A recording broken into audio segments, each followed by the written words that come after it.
രാജ്യാന്തര തലത്തിൽ ഏറ്റവും കൂടുതലുള്ളത് എംപോക്സ് 2 എന്ന വകഭേദമാണ്. ഇന്ത്യയിൽ മുൻപ് റിപ്പോർട്ട് ചെയ്തതും എംപോക്സ് 2 ആണ്. ഇതിന്റെ മറ്റൊരു വകഭേദമാണ് എംപോക്സ് 1B എന്ന് ആരോഗ്യവകുപ്പ് അധികൃതർ പറയുന്നു.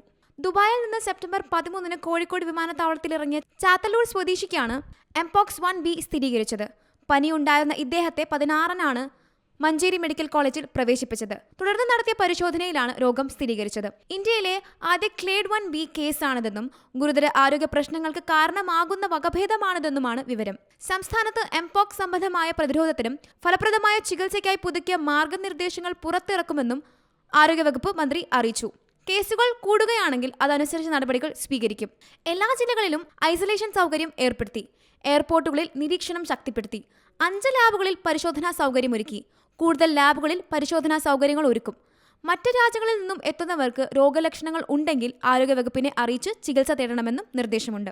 പുതിയ വകഭേദം കണ്ടെത്തിയതിനെ തുടർന്നായിരുന്നു ലോകാരോഗ്യ സംഘടന ആരോഗ്യ അടിയന്തരാവസ്ഥ പ്രഖ്യാപിച്ചത്. മൃഗങ്ങളിൽ നിന്ന് മനുഷ്യരിലെത്തിയ വൈറസാണ് എംപോക്സിൻ്റേത്. News desk Zee Malayalam news.